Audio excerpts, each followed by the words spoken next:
하나님 말씀 함께 보겠습니다. 함께 보시는 하나님 말씀은 민수기 28장 16절에서 29장 11절까지입니다. 민수기 28장 16절에서 29장 11절까지 우리 같이 함께 한 목소리로 함께 합독하도록 하겠습니다. 우리 같이 함께 읽겠습니다. 시작.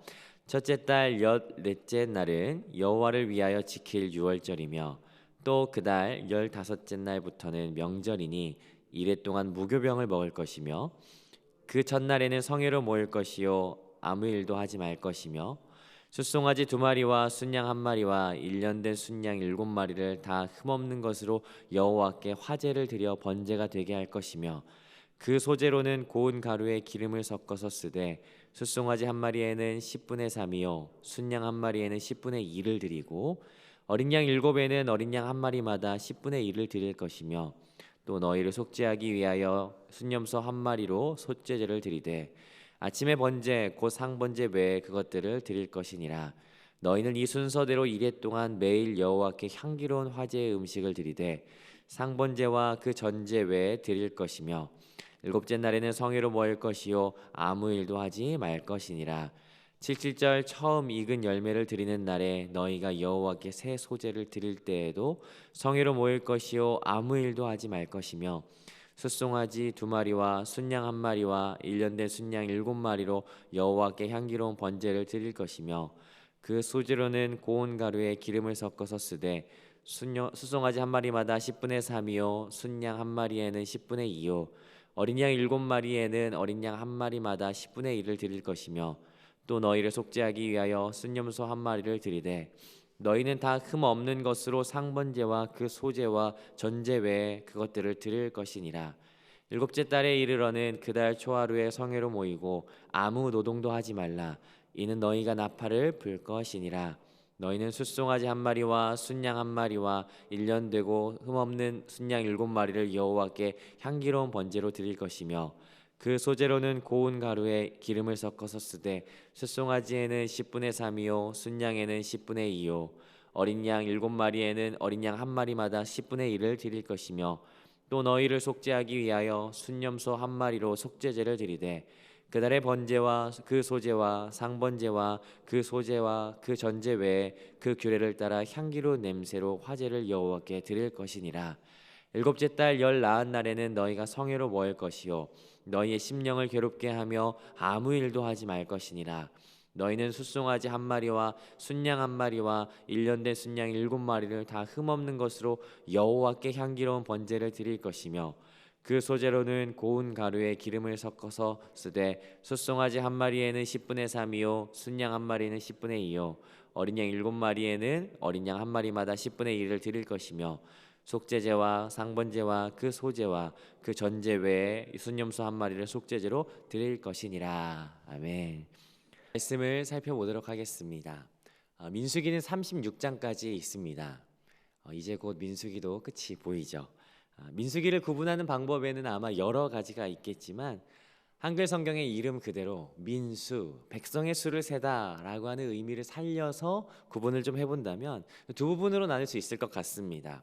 1장에서 먼저 9세대 인구를 계수를 하죠. 그리고 26장에서 새로운 세대에 대한 인구를 계수하는 장면이 등장합니다. 그러므로 민수, 백성의 수를 세다라고 하는 의미를 살려서 구분한다면 민수기는 두 부분으로 나눌 수 있을 것 같아요. 1장부터 25장까지 9세대의 수를 계수한 내용과 26장부터 마지막 36장까지 신세대 백성의 수를 나눈 그 내용으로 구분할 수 있을 것 같습니다.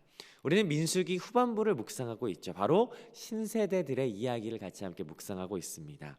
여러분 아시겠지만 신세대들의 이야기는 굉장히 독특하고 특별합니다. 왜냐하면 9세대는 그렇지 않거든요. 신세대 이야기는요 26장에서 백성의 수를 센 이후에 그 직후에 27장에 등장하는 내용은 슬로브앗의 딸들이라고 하는 특별한 사람들의 이야기가 등장합니다.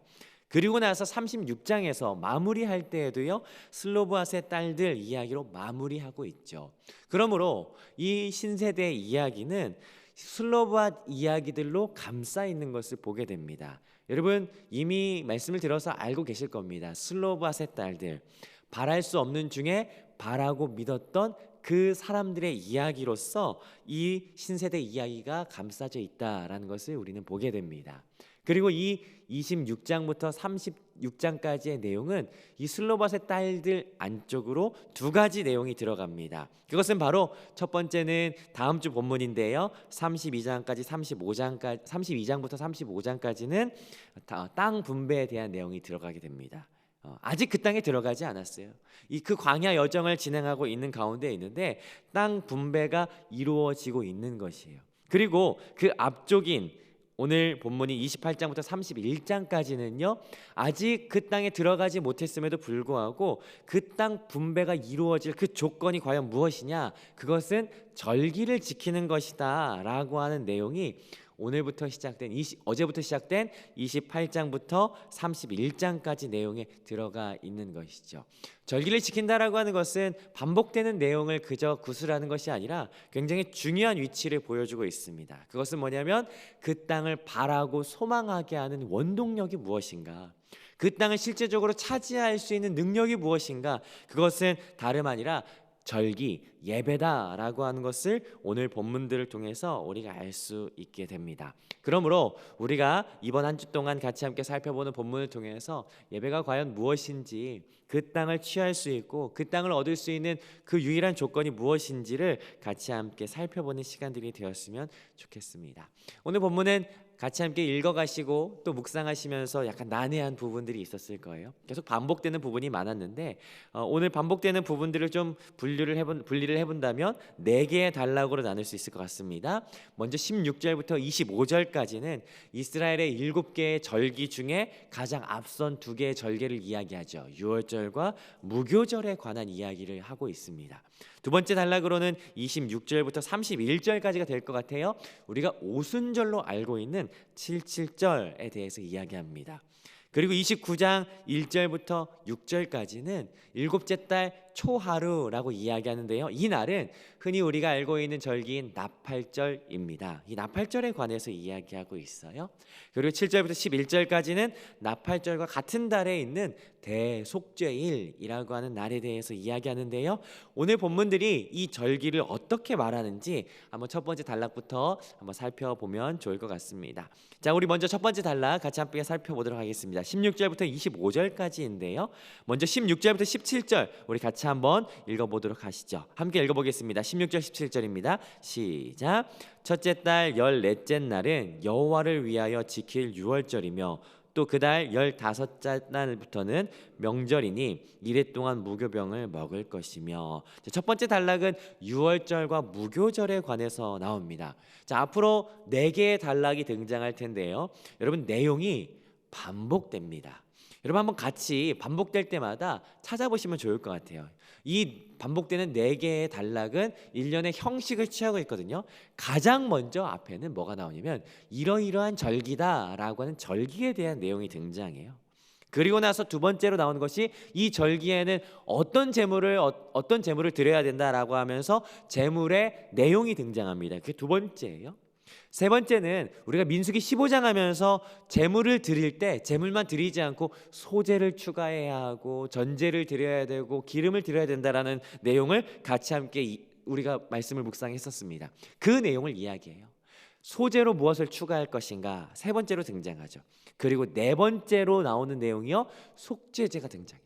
그리고 다섯 번째는 상번제, 우리 어제 본문이었습니다. 매일 드리는 제사에 대해서 이야기합니다. 자, 이렇게 5개의 구조로 반복이 되거든요. 한번 살펴보도록 하겠습니다. 다시 한번 더 16절 한번 보시겠습니까? 16절은 유월절에 대해서 이야기합니다. 유월절은 1월 14일이죠. 이스라엘 백성이 출애굽한 날을 기념한 날이 바로 유월절입니다. 이 날과 그리고 17절 보니까 15일부터 6월절 그 다음 날부터 시작되는 7일 동안 무교병을 먹으면서 지내는 그 무교절을 어떻게 지내야 될지가 등장하는 것이죠. 자, 첫 번째가 등장했어요. 이러한 절기다라고 한 절기의 내용이 등장했죠. 그럼 두 번째는 뭐가 등장했나고 두 번째는 무엇을 이야기하냐면요. 제물은 무엇을 드릴 것인가에 대해서 이야기합니다. 19절입니다. 19절 같이 한번 읽어보겠습니다. 함께 읽습니다. 시작. 숫송아지 2마리와 순양 1마리와 1년 된 순양 7마리를 다 흠없는 것으로 여호와께 화제를 드려 번제가 되게 할 것이며 무엇을 드려요? 숫송아지 2마리, 순양 1마리, 1년 된 순양, 이건 어린 순양을 이야기하는 거겠죠. 7마리를 드립니다. 자, 이렇게 제물을 드린다라고 하면서 두 번째 제물의 내용이 등장했습니다. 자, 그러나 민수기 15장에 의하면 제물만 드리지 않아요. 소재, 곡식 가루와 기름, 포도주로 전제를 더 드리는데 세 번째 내용에서 이야기합니다. 그 기준대로 민수기 28장 20절에서 21절 보니까 이렇게 이야기합니다. 제가 읽어보겠습니다. 그 소재로는 고운 가루에, 이거 소재를 의미하는 겁니다. 기름을 섞어서 쓰되, 이거는 같이 함께 드리는 기름을 이야기하는 거죠. 숫송아지 1마리에는 10분의 3이요 순양 1마리에는 10분의 2를 드리고 21절 어린 양 7에는 어린 양 1마리마다 10분의 1을 드릴 것이며, 민수기 15장에서 했던 내용을 반복해 줍니다. 어린 양 1마리에는 곡식가루 10분의 1 에바를 더하고 순양에는 10분의 2 에바, 숫송아지는 10분의 3 에바를 더해지는 소재를 이야기하는 것이죠. 한 마리당 소재가 더해지는 것이에요. 24절 보니까 기름과 더불어서 포도주를 전제로 드려라 라고 하는 내용이 등장하죠. 이게 세 번째 내용입니다. 자, 네 번째는요, 아까 말했듯이 속죄제가 더해집니다. 22절입니다. 22절 속죄제 같이 한번 읽어보겠습니다. 시작. 또 너희를 속죄하기 위하여 순염소 1마리로 속죄제를 드리되, 속죄제로 순염소 1마리가 드려졌죠. 그리고 다섯 번째입니다. 23절에 보니까 절기로 드리는 제사에 어제 본문에 함께 살펴보았던 제사, 그 상번제, 아침에 순양 1마리, 저녁에 순양 1마리 해서 모두 순양 2마리를 드리는 상번제를 매일 드리는데 그 23절에 이야기합니다. 23절 같이 한번 읽어봅니다. 시작. 아침에 번제 곧 상번제 외에 그것들을 드릴 거니라 것이니라.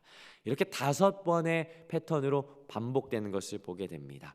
아침에 상번제와 저녁에 상번제로 드릴 것이다 라고 하는 것이죠. 절기 예배가 진행되는 동안에도 매일마다 예배는, 매일 드려져야 되는 예배는 똑같이 진행이 됐던 것을 보게 됩니다.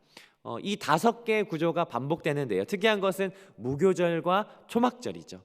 초막절은 내일 같이 함께 살펴보도록 하겠고요, 무교절은 7일 동안 이 예배가 똑같이 매일매일 반복되어지는 것을 이야기합니다.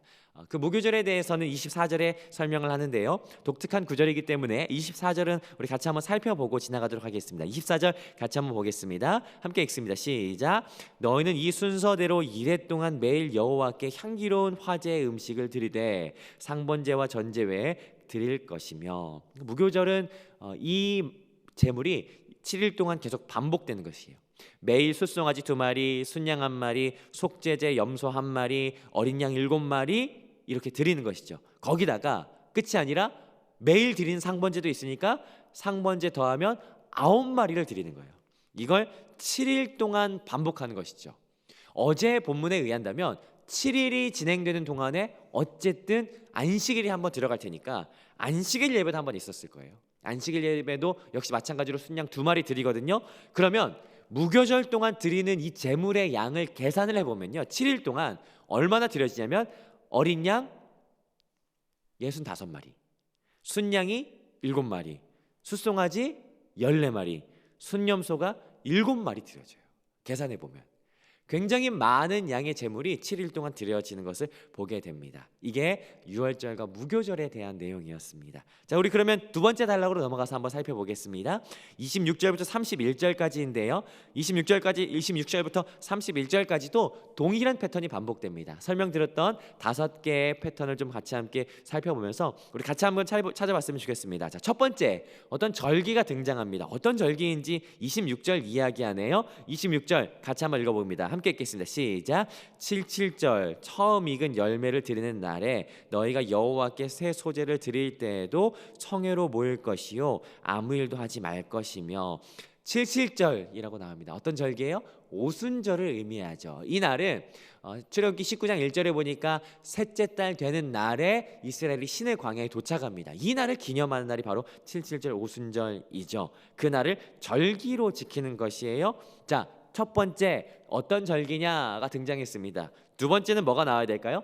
제물을 뭐를 드리냐가 등장하죠. 제물을 뭘 드립니까? 27절에 보니까 언뜻 눈으로만 봐도 숫송아지 2마리, 순양 1마리, 어린 양 7마리를 드린다라고 이야기합니다. 자, 그러면 이 제물만 드리는 것이 아니라 세 번째로 나와야 되는 게 뭐예요? 28절 소제로 뭐를 드릴 것이냐가 등장하죠. 그리고 네 번째로는요 30절 속죄제가 등장합니다. 속죄제로 순염소 1마리를 드리라. 마지막으로 다섯 번째는 뭐예요? 상번제를 드리는 건데 몇 절에 있습니까? 31절에 보니까 상번제는 그날에도 항상 드릴 것이다 라는 내용이 등장하죠. 이렇게 해서 두 번째 단락이 마무리가 됩니다. 자, 세 번째 단락 가보겠습니다. 세 번째 단락은 29장 1절부터 6절까지예요. 자, 세 번째 단락 여러분 이제 반복했으니까 여러분들 같이 함께 잘 하실 수 있을 것 같습니다. 자, 어떤 절기인지 먼저 첫 번째 등장하죠. 1절 제가 읽어보겠습니다. 일곱째 달에 이르러는 그달 초하루에 성회로 모이고 아무 노동도 하지 말라. 이는 너희가 나팔을 불 날이니라. 나팔을 불 날, 이는 나팔절입니다. 이스라엘 백성은 7월이 새해 첫 달로 지켜졌습니다. 그래서 새해 첫 달에 첫날에 나팔을 뿌 불면서 첫날임을 공식적으로 선언하는 날이 바로 나팔절이죠. 이 날이 바로 명절이었습니다. 이날 나팔절에 너희가 모일 것이다 라고 하면서 첫 번째 어떤 절기냐가 등장하죠. 두 번째는 뭐가 나와야 될까요? 이 절기에 어떤 제물을 드릴 것이냐. 이 제물은 앞선 유월절과 무교절과 조금 차이가 있어요. 뭔지 한번 찾아보시죠. 2절에 보니까 숫송아지가 2마리가 아니라 몇 마리예요? 1마리. 여기에 차이가 있습니다. 이거 말고는 같아요. 그 이후에 순양 1마리, 어린 양 7마리 동일합니다. 자, 제물이 드려졌으면 세 번째로 우리가 무엇을 찾을 수 있을까요? 소제로 어떻게 드릴 것인가? 3절의 내용이 등장하죠. 3절 각 짐승의 마리수마다 소제를 이렇게 드려라 라고 하면서 말씀하십니다. 자, 네 번째 5절에 보니까요 속죄제로 동일하게 제물을 드릴 것이고 6절에는 상번제로, 그리고 이날에는 상번제로 드리는데 이날은 달의 첫날이기 때문에 동시에 어제 보았던 본문이에요. 월삭 제물까지도 같이 함께 드려라 라고 하는 규정이 등장합니다. 이게 바로 나팔절을 지키는 규례였습니다. 자, 마지막 단락입니다. 마지막 단락은 7절부터 11절까지인데요. 자, 우리 같이 함께 찾아보시죠. 어떤 날입니까? 7월에 모이는 날이 또 있는데 이 날은 어떤 날이에요? 네, 대속죄일입니다. 첫 번째 대속죄일이다. 10일에 모이는 대속죄일이다 라고 이야기하는 거죠. 2절에 보니까 이 날에 드리는 제물이 있어요. 이 날은 나팔절과 동일한 제물을 올려드립니다. 숫송아지는 2마리가 아니라 1마리, 그리고 순양 1마리, 어린 양 7마리이죠. 세 번째로 관찰할 부분은 뭐예요? 소제로 드릴 것이다. 9절부터 10절까지 나와요. 네 번째로 속죄제가 11절에 들어가고요. 그 내용 가운데 동일하게 상번제 내용도 똑같이 들어갑니다. 11절에 상번제 5번째도 동일하게 들어가죠. 자, 이것이 오늘 본문이었습니다. 여러분 수고 많으셨습니다. 살펴보시느라 많이 애쓰셨습니다. 자, 그러면 오늘 본문을 좀 같이 함께 정리를 해보면요. 오늘 본문의 내용은 어제 본문에 이어서 어제 본문은 상번제와 안식일, 월삭 제물을 드리는 내용이 나왔고, 오늘은 이스라엘 절기 가운데 유월절과 무교절, 칠칠절, 나팔절, 대속죄일에 대해서 같이 함께 절기를 어떻게 보낼 것인가, 그날은 어떤 날인가, 그리고 어떤 제물을 드릴 것인가, 소제로 어떻게 드릴 것인가, 그리고 소제 외에 속죄제와 상번제를 드리는 규정이 무엇인지에 대해서 같이 함께 살펴보았습니다. 제물의 종류가 다양했죠. 숫자도 굉장히 많았고요. 그리고 제물에 대해서는 소제를 드리는 내용에 대해서는 민수기 15장의 규정에 의해서 따라가는 것을 보게 되었습니다. 이 내용이 오늘 본문이었어요. 여러분, 만약에 이 본문의 내용대로 우리가 절기를 지킨다면 어땠을지 한번 상상해 보지 않으시겠습니까? 무교절만 해도 굉장히 많은 제물이 올려드렸고요. 그리고 매 절기마다 굉장히 까다로운 제물들이 드려졌죠. 특별히 어린 순양, 흠 없는 제물을 선별하여서 드리는 그 제물이 적지 않아요. 그리고 흠 없는 제물을 드린다라고 하는 것은 더 어려운 일이겠죠. 이 것들을 드린다는 것이 얼마나 어려웠을까라는 상상을 해보게 됩니다. 사실 우리가 믿음의 삶을 살면서 유월절, 무교절, 칠칠절 이런 절기들을 지키지는 않지만, 그러나 사실 우리는 살아가면서 교회 안에서 교회력이라고 하는 달력을 따라 절기를 지키곤 합니다. 여러분, 그 절기들이 우리 가운데 있죠. 어떤 예배들이 있습니까? 부활절 예배, 성금요일 예배, 성탄절, 추수감사절, 이런 절기들이 사실은 이 사람들이 지켰던 이 절기들과 아마 동일한 절기들이지 않을까 싶습니다. 이들이 지켰던 절기만큼이나 사실 우리에게 이러한 절기들, 추수감사절, 부활절, 성탄절, 성금요일 이런 절기들은 우리에게 너무나도 소중하고 기다려지는 그런 예배들이죠. 특별히 제가 남산교회에 와서 이 절기 예배를 드릴 때만큼은 정말 누구보다도, 어떤 교회보다도 엄숙하고 이 절기들을 귀중하고 감격스럽게 보내는 우리 모두의 마음 자세들이 있다는 것을 새삼스럽게 느끼곤 했습니다. 그렇기 때문에 이 절기들이 우리에게 너무 소중하기 때문에 한간에 교회를 다니지 않거나 예수님을 믿지 않던 많은 사람들도 오죽하면 1년에 2번은 교회 가야 된다, 성탄절, 부활절에는 교회에 가야 된다, 이런 식으로까지 이야기할 정도로 우리들이 여기는 그 절기들이 굉장히 소중한 그런 마음들이 그들에게도 전해지지 않나라고 생각이 됩니다. 절기 예배는 그만큼 우리에게 특별하고 뭔가 은혜가 더 있는 것 같죠. 사실 이 절기 예배를 어떻게 하면 더 잘 드릴 수 있을까라는 고민을 좀 해보게 됩니다. 이 사람들도 아마 이 절기들을 어떻게 하면 더 거룩하고 더 정성스럽게 더 잘 보낼 수 있을까 아마 고민하지 않았을까 싶습니다. 그럼 제가 여러분에게 한번 질문 한번 드려보겠습니다. 우리가 이 절기 예배를 드릴 때 이 절기 예배들을 어떻게 하면 이 사람들만큼이나 소중하고 잘 드릴 수 있을까? 어떻게 하면 이 절기 예배들을 우리가 묵직하고 가장 귀하게 드릴 수 있을까라는 고민을 해보는데, 어떻게 하면 그런 절기 예배들을 드릴 수 있을까요? 여러분, 혹시 이 본문을 통해서 우리가 보여지고 발견되어지는 것이 있는데 혹시 찾으셨습니까? 이 사람들이 드리는 이 절기 예배를 떠받치는 가장 중요한 것들이 있습니다.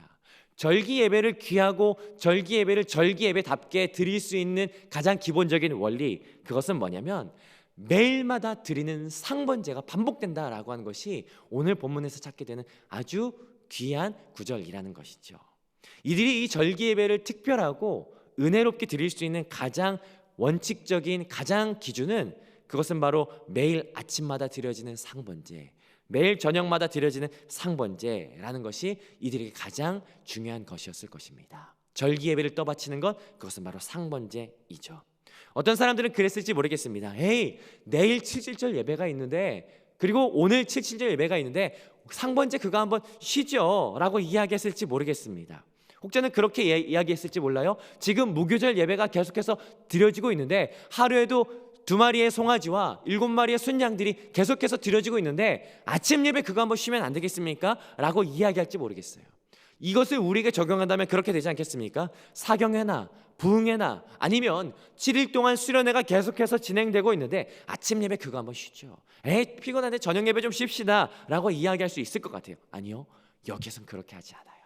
28장 24절에 보니까 상번제는 그날에 매일 드려지는 것을 보게 됩니다.